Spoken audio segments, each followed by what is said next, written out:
제가 가진 성경책으로 구약 403쪽에 있습니다. 8절부터 13절까지 저와 여러분이 한 절씩 교독합니다. 보아스가 룻에게 이르되 내 딸아 들으라. 이삭을 주우러 다른 밭으로 가지 말며 여기서 떠나지 말고 나의 소녀들과 함께 있으라.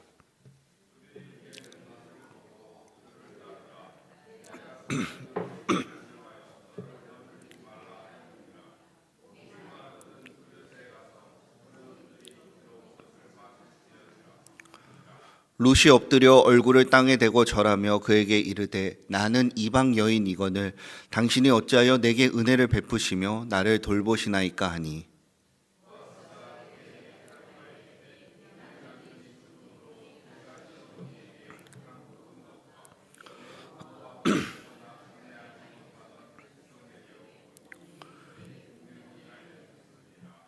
여호와께서 내가 행한 일에 보답하시기를 원하며 이스라엘의 하나님 여호와께서 그의 날개 아래에 보호를 받으러 온 내게 온전한 상 주시기를 원하노라 하는지라.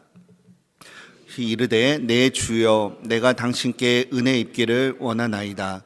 나는 당신의 하녀 중에 하나와도 같이 못하오나 당신이 이 하녀를 위로하시고 마음을 기쁘게 하는 말씀을 하셨다이다 하니라.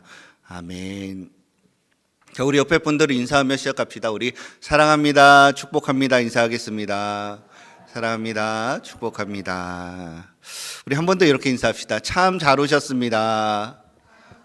네, 감사합니다. 오늘 가정 예배, 연합 예배 때문에 일부러 더 오신 분들이 있는 것 같은데 환영하고 축복 드립니다. 여러분 혹시 예배를 시작하기 전에 뭔가 좀 달라진 거 있지 않으세요? 이거 맞추시는 분들은 눈썰미가 아주 대단하신 분인데. 네? 뭐가 달라졌죠? 화면 제 얼굴이 더 좋아졌나요? 그런 거 말고 달라진 게 하나 있어요. 자, 여기 앞에 보시죠. 우리 잘생긴 청년이 앉아 계시죠? 네, 우리 반주자님이 바뀌셨는데 우리 환영합니다. 같이 박수하시죠. 네. 여러분 반주자가 왜 바뀌었냐면 우리 반주하시는 김하늘 자매 아시죠? 원래 이제 피아노 반주를 하지만 오르간 전공이에요. 교회 음악을 전공했는데 지난주에 독일로 가서 한 달 동안 3군데 학교에 유학을 준비하면서 시험을 보고 있어요. 그래서 여러분 우리 하늘 자매가 또 우리 성천의 딸이잖아요. 또 새로운 청년이 미국 땅에서 홀로 하나님의 비전을 위해서 동참하는 일에 다른 분들은 몰라도 같이 예배드리는 여러분들은 기도하셔야 됩니다. 그래서 한 달 동안 3개 학교에 도전을 하고 그래서 한 달 동안은 다른 반주자님들께서 대신 섬겨주시고 또 우리 한 달 뒤에 우리 하늘 자매가 기쁜 소식으로 돌아올 수 있도록 우리가 함께 기도했으면 좋겠습니다. 여러분 따라해 보십시오. 오르간, 하늘, 독일 기억하시겠죠? 네, 그렇게 기도하시면 됩니다. 뭔지 모르지만 그렇게 기도하시면 될 것 같습니다. 여러분 우리는 지난 3주 동안의 시간 동안 룻과 나오미의 인생의 여정을 함께 걸어왔습니다. 이 룻의 발걸음은 어땠습니까? 나에게 올 손해, 계산을 그런 것들을 뛰어넘는 끝까지 책임지고 끝까지 함께하는 동행, 헤세드의 모습을 보았습니다. 그리고 지난주에는 정말 힘들고 어렵고 낯설은 그런 곳이지만 하루하루 살아내기 위해서 그 삶의 자리에서 내가 할 수 있는 최고의 수고를 다하는 그 이삭 죽기, 평범하고 어쩌면 되게 연약해 보이는 그런 이삭 죽기 속에 보이지 않는 하나님의 손길, 섭리가 조용히 작동하고 있다라는 것을 함께 살펴보았습니다. 오늘은 그 무대 뒤에 숨어 계시던 하나님의 섭리가 드디어 무대 전반으로 선명하게 얼굴을 드러내는 순간입니다. 하나님은 룻의 작은 결단의 발걸음들을 사용하셔서 보아스라는 사람의 밭으로 인도를 하셨고 이제 그 밭의 진짜 주인인 보아스가 무대 전면에 등장하고 있습니다. 여러분 우리가 살아가고 있는 이 세상은 참 차가운 것 같습니다. 따뜻하지가 않아요. 잔인합니다. 냉혹합니다. 특히 내가 힘이 없고 가진 것이 없다면 이 세상은 더욱더 가혹하다라고 생각할 수밖에 없습니다. 오늘 우리가 룻기를 통해서 보고 있는 그 나오미의 처지가 그렇지 않았습니까? 남편을 잃고 모든 것을 다 잃어버렸습니다. 그리고 룻의 처지도 그렇습니다. 이방의 여인의 몸으로서 그도 남편과 모든 것을 다 잃어버리고 홀로 시어머니를 따라온 이방 여인의 모습이었습니다. 나오미하고 룻하고 누가 더 슬픈가, 누구의 신세가 더 구차한가, 그것을 나눈다면 아마 끝이 없이 이야기할 것 같습니다. 그런데 엄밀하게 따지면 나오미보다 룻이 더 힘든 거죠. 왜냐하면 지금 그들이 살고 있는 것은 유대 사회입니다. 똑같이 실패했고 모든 것을 다 잃어버렸지만 나오미는 그래도 유대 사람이에요. 하지만 룻은 유대인들에게 배척받던 이방의 모압 사람이었기 때문에 그가 느끼는 그 고통은 더욱더 많을 거라 생각이 되었습니다. 당시 사회에서 가장 밑바닥이었고요. 그는 누구에게도 보호받지 못하고 착취당하기 쉬운 연약한 존재였습니다. 그런데 그런 그녀가 당장 오늘 먹고 살기 위해서 남의 밭으로, 떼없이 내려치는 그 밭으로 이삭을 주우러 간 것이죠. 여러분, 이것은 단순히 이삭을 주우러 가는 것이 아니라 가는 길에 저기 음탕한 이방 여인이 있다, 음행하는 모압 사람이 왔다라고 해서 당장 돌에 맞아 죽어도 이상하지 않는 그런 생명을 건 그 자리로 나아가고 있다라는 것이죠. 그 밭으로 가는 룻의 마음이 어땠을까요? 밭주인에게 쫓겨나지는 않을까? 낯선 사람들에게 험한 소리는 듣지 않을까? 유대 사람들은 율법에 돌로 쳐서 죽인다던데 그 돌이 나에게 날아오면 어떡하지? 그런 걱정을 하나름 가졌고, 그 가운데서도 그 시어머니를 봉양하겠다는 마음으로, 그 약속을 지키겠다는 마음으로 순종의 발걸음을 내딛고 있는 것이죠. 그렇게 온갖 두려움으로 가슴을 졸이며 일하던 룻에게 예상하지 못한 기적이 나타나고 있습니다. 그것은 바로 그 밭의 주인인 보아스가 등장하고 있는데, 이 성경이 소개하는 이 보아스의 모습은 세상의 상식과는 달라도 너무 다른 것이었죠. 성경은 보아스를 처음 소개할 때 유력한 자라고 합니다. 유력한 자는 오늘날 말로 말하면 금수저, 다이아수저 이렇게 말하면 돼요. 재력과 덕망을 갖췄다라는 뜻이 유력하다라는 것입니다. 그런데 그는 단순히 돈이 많은 부자가 아니라 그 공동체 안에서 신뢰를 받는 인격자였다라는 것이죠. 그리고 그의 인격은 그가 밭에 등장하는 그 순간부터 나타나고 있습니다. 여러분, 2장 4절 말씀 한번 읽어볼까요? 2장 4절입니다. 시작.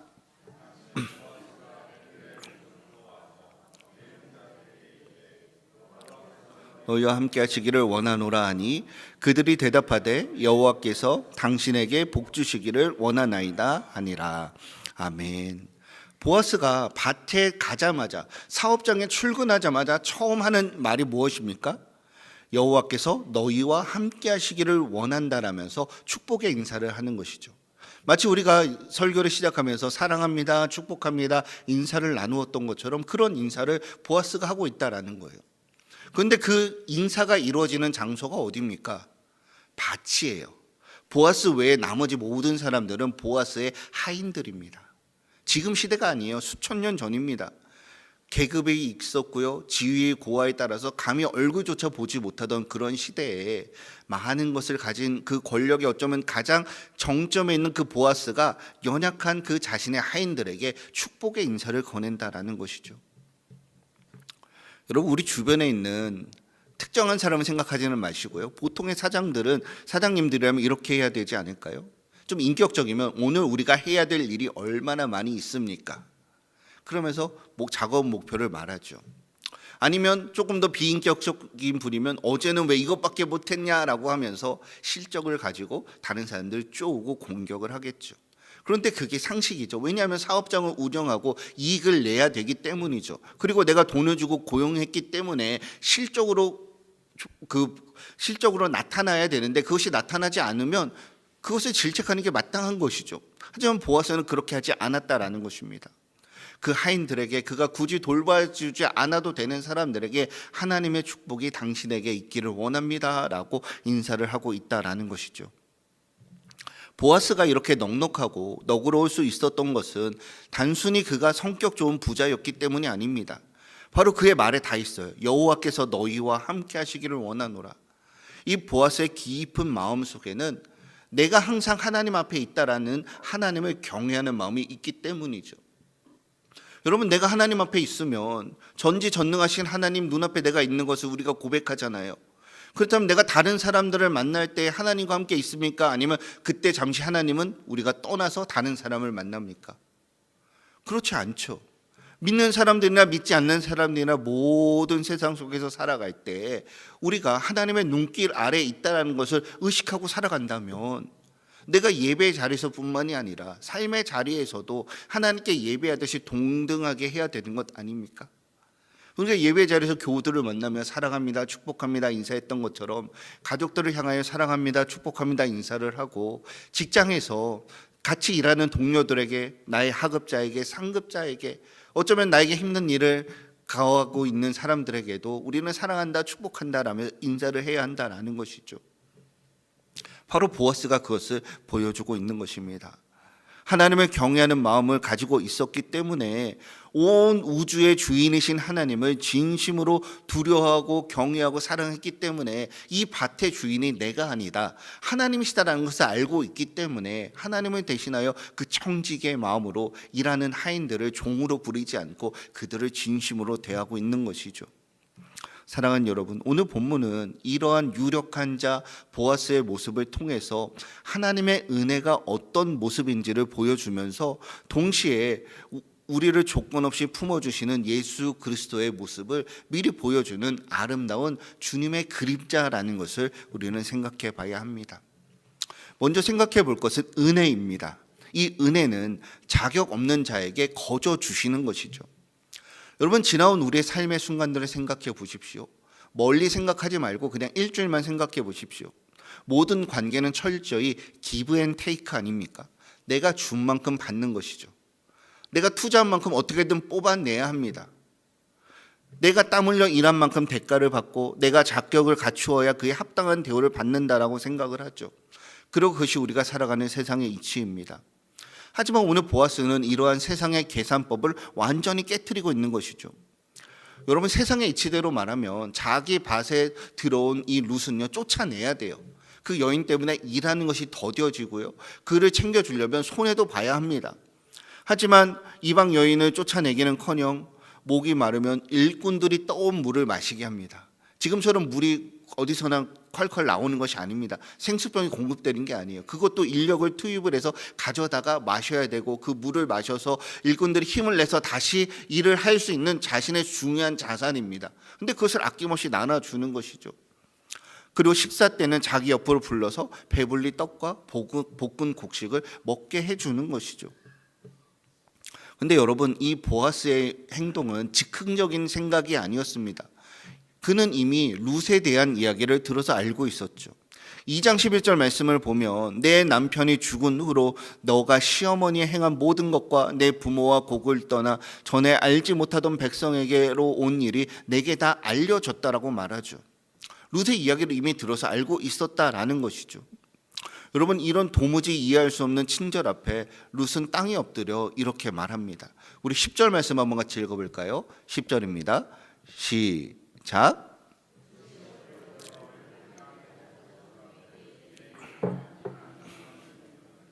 당신이 어찌하여 내게 은혜를 베푸시며 나를 돌보시니까 하니. 아멘.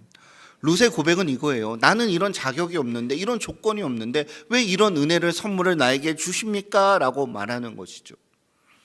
여러분, 기독교에서 말하는 은혜가 바로 이것입니다. 우리가 한 은혜를 하나님께 받았죠. 왜 은혜를 받으셨습니까? 남들보다 더 열심히 살아서요? 죄송하지만 아닙니다. 내가 남들보다 더 잘생겨서요? 아니죠. 내가 남들보다 더 착해서 은혜를 주신 게 아니죠. 어떤 자격이라도 내가 갖추어서 우리에게 주신 것이 아니다라는 거예요. 이 은혜는요, 내가 자격을 갖췄기 때문에 하나님, 제가 이런 자격을 기부했으니까 나에게 테이크를 해주십시오, 그렇게 우리가 하나님께 품석으로서 요구하는 것이 아닙니다. 룻의 고백과 같이 우리는 자격이 없고 받을 자격이 하나도 없는 이방인이고 죄인일 뿐인데, 전능하신 하나님께서, 창조주 하나님께서 아무런 대가 없이 내게 거저 쏟아부어 주시는 넉넉한 선물이 은혜라는 것이죠. 여러분, 혹시 다른 종교에 다니시다가 기독교로 귀의하신 분이 있으십니까? 아니면 다른 종교를 공부해 보신 분이 있으십니까? 제가 다른 종교들을 정확히 알지는 못해요. 하지만 기본적인 원리들만 알고 있습니다. 그것은 무엇이면 여러분 이 단어는 들어보셨을 거예요. 치성이면 감천이다. 아시죠? 어떻게든지 하늘의 정성을 올려서 하늘을 뒤집고 하늘을 감동시키는 것이 종교의 이치입니다. 내가 선행을 하고, 내가 고행을 하고, 내가 수련을 하고, 내가 아픔을 겪고, 내가 어떤 시인 앞에서 어떤 희생과 어떤 손해를 깊이 한다면 신이 마음을 조금 바꿔서 나에게 복을 줄지도 모른다. 그렇게 말하는 것이 종교의 원리죠.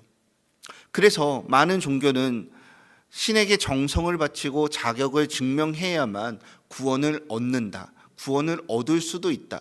구원을 얻지 못하면 어쩔 수 없다라고 가르치죠. 철저한 계산이 종교에도 흐르고 있는 것입니다. 하지만 많은 종교들 중에서 오직 기독교만이 자격 없는 자를 위하여 신이 먼저 찾아오고 희생하시는 은혜를 말하는 것이죠. 이것이 복음이 세상의 이치와 완전히 다른 이유입니다.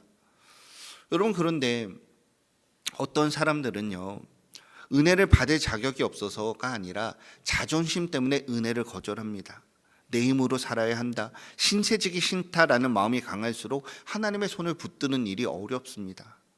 또 어떤 사람들은 그래도 내가 체면이 있는데, 그래도 내가 목사인데, 여기 장로님들 안 계신가? 그래도 내가 장로인데, 여기까지만 하겠습니다. 그러면서 우리 안에 괜찮은 척, 은혜가 필요 없는 척, 이런 위선의 가면들을 쓰고 그 은혜를 필요 없다라고 거절하기도 합니다.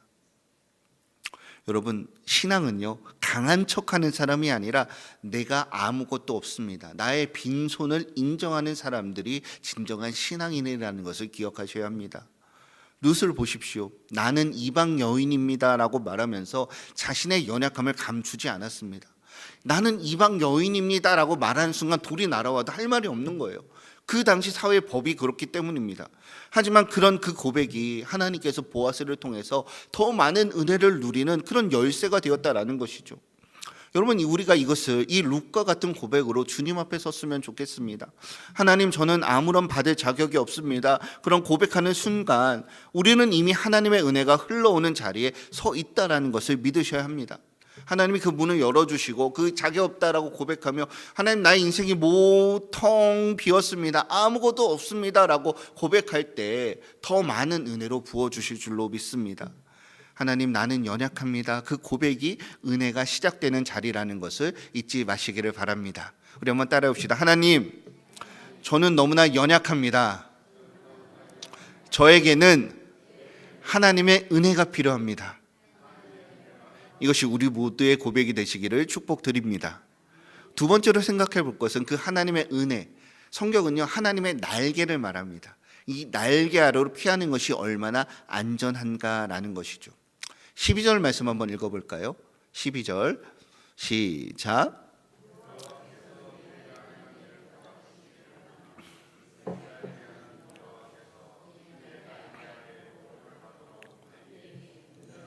주시기를 원하노라 하는지라. 아멘.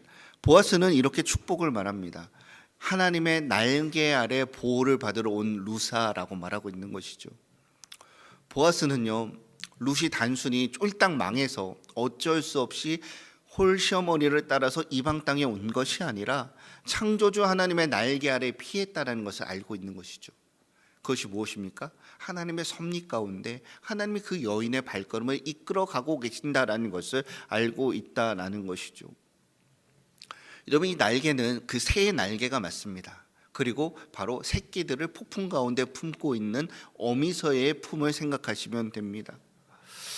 어미새는요, 자신의 살이 찢겨나가고 털이 다 빠지고 바람에 날아갈 것 같은 그런 풍랑 속에서도 새끼들을 보호하기 위해서 그 풍랑이 다 지나갈 때까지 그 품에 품는 것을 우리는 살펴보게 됩니다.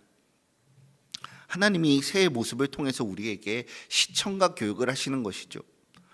우리 주님은 상처 입고 지친 영혼들을 당신의 품 안으로 불러 모으십니다. 새끼 새는 날개 밖에 있을 때는 비바람에 그대로 노출이 됩니다. 하지만 어미의 날개 아래 들어오는 순간 어머니의 따뜻한 체온과 보호가 그들의 인생을 완전히 덮어 싸는 것이죠. 바로 룻의 고백처럼, 보아스의 고백처럼 룻은 그 하나님의 날개 아래로 들어온 것입니다. 여러분, 세상의 이치는 자꾸 약한 자를 밀어내요. 자꾸 밀어내요. 내 한 자리 차이지도 부족한데 너 줄 것은 없다. 너는 절로 가라. 너는 네가 알아서 살 길을 찾아라고 자꾸 밀어내죠. 하지만 이 보아스의 고백을 통해 우리가 알 수 있는 하나님은 우리를 자꾸 불러 모으시고 그 넓은 품 안에 한 사람이라도 더 품어주신다라는 것이죠. 여러분, 여기서 날개라는 단어는요, 히브리어로 카나프라고 하는데요, 나중에 3장에서 보면 룻이 보아스에게 청혼하는 장면을 우리가 볼 겁니다. 그때 룻이 당신의 옷자락으로 나를 덮으소서라는 고백을 합니다. 거기서 그 옷자락이 이 카나프, 날개라는 단어입니다. 그 같은 단어를 통해서 이것이 우연이 아니라 하나님의 은혜 가운데 있고, 보아스의 섬김이 바로 보아스를 통해서 하나님의 은혜가 룻에게 흘러간다라는 것을 말해주는 장치가 되는 것이죠. 여러분, 이 보아스는요, 이 가문에 잃어버린 모든 것을 대신 책임져 줄 고엘, 기업 물을 자라는 것을 성경이 말하고 있습니다. 이 고엘은요, 이스라엘 사회에서 가문이 몰락했을 때 가장 가까운 친척이 그 잃어버린 재산과 생명을 되찾아줄 의무와 권한을 가진 사람을 고엘, 기업 물을 자라고 합니다. 즉 홀로 남겨진 사람의 짐을 홀로 지고 가게 하는 것이 아니라 그 짐을 대신 져주는 사람이 기업 물을 자, 고엘이라는 것이죠. 하필이면 룻이 갔던 그 밭이 그 고엘의 자격을 가진 보아스의 밭이었다라는 것은 바로 그 발걸음이 단순한 우연이 아니라 하나님께서 룻과 나오미의 인생을 보아스의 밭으로 정확하게 인도하셨다라는 것을 우리에게 보여주고 있는 것이죠. 여러분, 우리에게도 이런 고엘이 필요하지 않습니까? 우리는 죄로 인해서 하나님 앞에서 잃어버린 것이 너무나 많이 있습니다. 룻은 시아버지를 잃어버렸고, 형제들을 잃어버렸고, 오르바를 잃어버렸고, 남편도 잃어버렸고, 모두 다 잃어버렸습니다. 이것은 죄로 인해서 연약해진 우리의 모습을 보여줍니다. 룻기가 처음 시작할 때 그 베들레헴 땅에 흉년이 들어서 모압 땅으로 갔잖아요. 이것이 주는 영적인 의미는 우리가 하나님 안에서 참된 자유와 하나님이 주신 것을 누리지 못하고 하나님 외에 다른 것을 쫓아가는 우리의 영적인 모습을 보여줍니다. 그 결과는 다 잊어버리는 것이죠. 우리의 존엄도 잊어버리고, 우리의 관계도 잊어버리고, 우리의 영원한 생명도 잊어버렸고, 그것을 스스로 되찾을 능력이 우리에게 전혀 없다라는 것입니다. 근데 보아스가 룻을 찾아갔던 것처럼 예수 그리스도께서 우리의 영적인 고엘로서, 우리의 기업을 물을 자로서, 대신 책임을 질 자로서 우리를 찾아오셨다라는 것이죠. 우리가 갚아야 할 모든 죄값을 당신의 생명으로 대신 치러주시고 우리가 잃어버린 하나님의 자녀된 신분을 찾아주셨습니다. 보아스가 자기의 재산을 써서 룻의 가문을 살렸듯이 예수 그리스도께서는 자신의 생명을 사용하셔서 우리를 살려내셨다라는 것이죠. 사랑하는 여러분, 지난 한 주간, 지난 인생 가운데 우리의 수고도 이것과 같습니다. 우리는 매일 삶 속에서 어디에 가면 안전한 날개가 있을까? 어디에 가면 나의 인생을 보호해줄 안전한 날개 카나프가 있을까? 내 자녀들은 누가 보호해 줄까? 내 먹고 살 것은 누가 책임져 줄까라고 하면서 여기저기서 든든한 날개를 찾죠. 하지만 세상의 날개는 결국 세월이 가면 다 꺾여버리고 힘이 빠지게 됩니다. 영원히 꺾이지 않고 우리를 그 품에 품어주실 분은 오늘 이 룻기의 본문을 통하여 우리에게 말씀하시는 하나님 아버지밖에 없다라는 것을 믿으셔야 합니다. 그리고 그 하나님께서 오늘날 예수 그리스도라는 구원자의 넓은 품을 통해서 우리를 당신의 날개 아래로 불러주십니다. 사랑하는 여러분, 어쩌면 이 자리에 있는 우리가 많은 기도 제목 속에서 눈물을 흘리며 신음하고 있는 분들이 있으시죠. 도저히 해결되지 않을 것 같은 문제 속에서 그 인생의 모든 비바람이 물려 날아와서 내가 당장이라도 날아갈 것 같고, 험한 산을 바라보며 내가 저기를 어떻게 올라가나, 깊은 골짜기에 떨어져서 더 이상 힘도 내지 않고 눈물만 흘리는 우리의 모습이 있습니다. 하지만 그곳에서 우리는 혼자 버텨내는 것이 아닙니다. 그곳에 찾아오셔서 그 날개 아래로 초대해 주시는 주님이 있기 때문에 우리는 다시 일어설 수가 있다라는 것이죠. 여러분, 세상은 피하는 사람을 비겁자, 겁쟁이라고 하죠. 하지만 주님의 날개로 피하는 것은 결코 약함이 아닙니다. 가장 지혜로운 선택이요 가장 강한 길을 선택한다라는 것이죠. 새끼 새가 어머니의 날개 아래로 들어올 때 부끄러워하지 않듯이 하나님의 날개 아래로 나오는 것을 부끄러워하지 않기를 주님의 이름으로 부탁드립니다.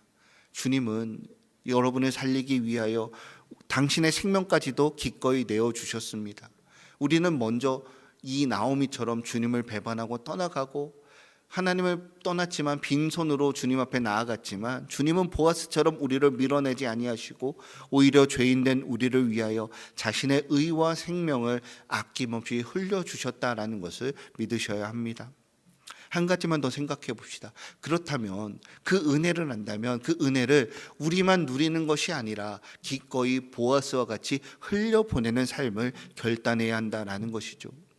15절과 16절에 보면 보아스는요 아주 은밀한 지시를 남깁니다. 그것은 무엇이냐면 하인들에게 그 밭에다가 일부러 그 씨앗들을 뿌리라라는 거예요.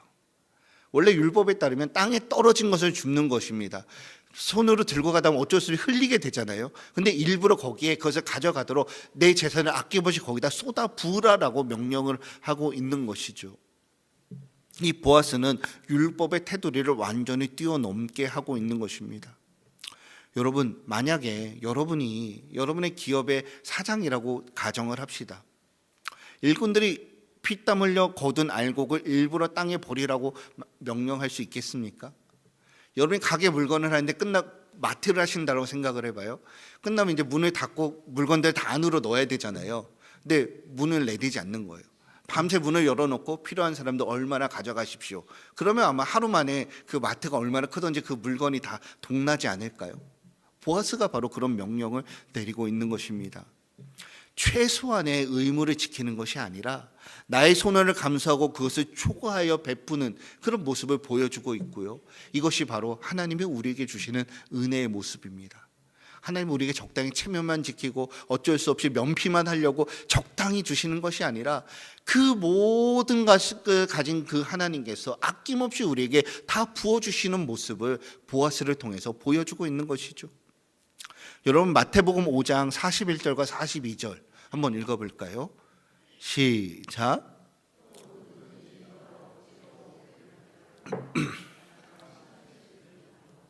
내게 구하는 자에게 주며 내게 꾸고자 하는 자에게 거절하지 말라. 아멘. 우리가 산상수훈의 말씀을 너무나 잘 알고 있습니다.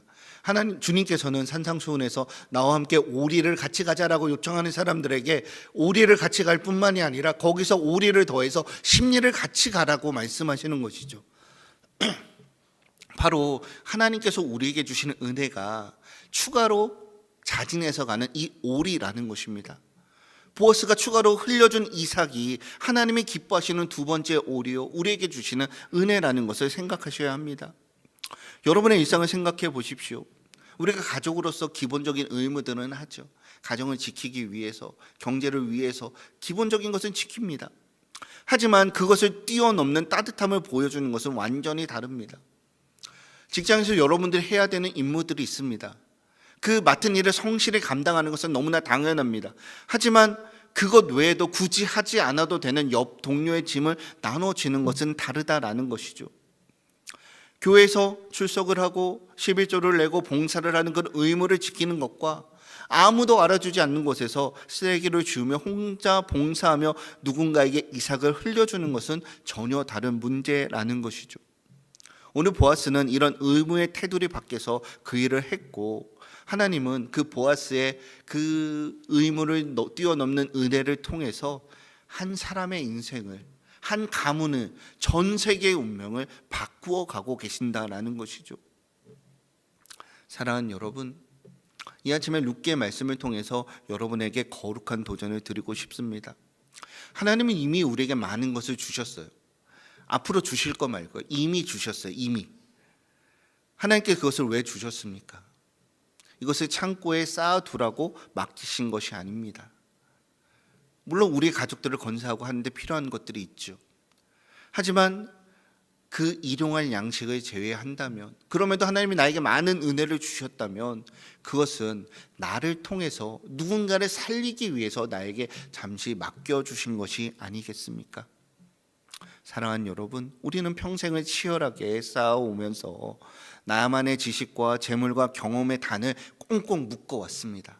그렇다면 이제는 그 묶어둔 단을 조금 느슨하게 해야 되지 않을까요? 전에는 하나 흘리는 것이 아니라 다른 사람들을 위하여 그 이삭을 조금씩 흘려줘야 되지 않을까요? 거기서 더 나아가 보아스처럼 그 단에서 이삭을 조금씩 뽑아서 치열한 세상을 버티느라 지친 다음 세대와 곁에 있는 연약한 이웃들을 위해서 일부러 흘려주는 일들이 필요하지 않습니까? 먼저 다가가서 따뜻한 밥 한 끼를 사주는 것, 참 수고했습니다라는 격려를 해주는 것, 돈이 많이 드는 게 아니에요. 함께 그 짐을 들어주는 것, 시원한 물 한 잔 대접해 주는 것, 그리고 그들을 위해서, 다음 세대를 위해서 제가 처음에 기도 제목을 드렸던 것처럼 내 자식들 게 아닌데, 나는 모르는 사람인데가 아니라 우리에게 맡겨진 다음 세대를 위해서 함께 기도로 하나님의 도우심을 구하는 것들, 이것이 바로 우리 시대의 이삭 줍기이자 은혜를 흘려보내는 일이라는 것을 믿으셔야 합니다. 사랑하는 여러분, 하나님께서는 오늘도 이 룻처럼 보아스처럼 자신의 삶 가운데 성실히 일하고 하나님을 기억하고 그 의무를 뛰어넘어서 하나님을 사랑하며 하나님을 경외하는 일들을 행하기를 원하는 사람들, 그 사람들을 통해서 우리의 가족을 살리고 우리의 직장을 살리고 우리 나라를 살리고 우리 교회를 살려간다는 것을 믿으시기를 바랍니다. 그리고 그 보아스와 그 룻은 멀리서 찾지 마시고 이렇게 해봅시다. 바로 내가, 이렇게 하셔야 돼요. 바로 내가 룻입니다. 바로 내가 보아스입니다. 그렇게 살아가는 저와 여러분이 되시기를 축복드립니다. 말씀을 정리하려고 합니다. 하루 종일 은혜를 룻은 흠뻑 누렸을 거예요. 얼마나 기뻤겠어요. 그 두렵고 쫄린 마음을 가지고 갔는데 비교할 수 없는 그 엄청난 감격을 가지고 좋게 한 달을 먹을 수 있는 넉넉한 양의 보리를 짊어지고 집으로 돌아갑니다. 그 발걸음이 얼마나 좋았을까요? 20절에 이렇게 말합니다. 나오미가 자기 며느리에게 이르되 그가 여호와께로부터 복받기를 원하노라. 그가 살아있는 자와 죽은 자에게 은혜 베풀기를 그치지 아니하도다 하고, 나오미가 또 그에게 이르되 그 사람은 우리와 가까우니 우리의 기업 물을 자 고엘이다 라고 말하고 있는 것이죠. 여러분, 우리가 1주차에 보았던 나오미의 모습을 기억합니까? 나를 나오미라 부르지 마십시오, 마라 쓴물이라고 부르십시오 라고 했던 나오미의 말이 완전히 바뀌게 되었습니다. 하나님이 나를 버리셨다가 아니라 하나님이 나에게 은혜 베풀기를 그치지 아니하시는구나 라는 찬송으로 바뀌게 되었다라는 것이죠. 여러분 한번 생각해 보십시오. 나오미는 아직 아무것도 해결이 되지 않았습니다. 죽었던 남편이 돌아오지 않습니다. 죽었던 아들들이 돌아오지 않습니다. 엄청난 재산이 생긴 게 아니에요. 그저 며칠 먹을 양식이 생겼을 뿐입니다. 그것도 금방 먹으면 다 없어지게 되죠. 하지만 아무것도 해결되지 않았지만 이 보리 한 바구니가, 한 광주리가 그녀 삶의 신학을 송두리째 바꾸었다라는 것이죠. 하나님이 나를 버리셨다 해서 하나님이 나에게 은혜를 그치지 않으셨다로 바뀌게 되어진 것입니다. 사랑하는 여러분, 하나님이 우리에게 주시는 은혜는 거창한 것이 아닙니다. 하늘에서 불이 떨어지고 하늘에서 돈이 떨어지고 갑자기 선지가 개벽하지 않습니다. 룻의 작은 실천, 보아스의 작은 그 은혜, 그 한 줄의 광주리를 통해서 하나님의 은혜가, 하나님의 기적이 조용히 시작된다라는 것이죠. 우리가 아까 고백했던 것처럼 우리가 룻과 보아스가처럼 살기로 결단할 때 우리의 작은 선행과 실천이 이렇게 한 사람의 인생을 송두리째 바꿔놓을 수 있다라는 것이죠. 사랑하는 여러분, 하나님은 오늘도 우리를 통해서 누군가를 살리기를 원하십니다. 물론 우리의 인생이 너무나 힘들죠. 하지만 그 가운데 우리는 주님이 있잖아요. 그 눈물의 자리로, 고단한 자리로, 그 팍팍한 자리로 찾아오신 주님이 있기 때문에 우리는 다시 일어설 수가 있습니다. 그리고 주님을 기억한다면 주님이 주신 은혜를 가지고 나보다 더 연약한 사람들, 내가 당했던 그 아픔을 겪고 있는 사람들에게 다가가서 조용히 여러분의 곁자리를 내어주시고 여러분의 마음의 자리를 내어주시고 여러분의 은혜를 흘려보내는 그런 한 주가 되시기를, 그로 인해서 하나님의 놀라운 회복의 역사가 여러분의 가정과 여러분의 삶의 모든 자리에 있기를 주님의 이름으로 축복드립니다. 우리 다 함께 일어나셔서 우리 마지막 찬양 391장 함께 찬양하겠습니다.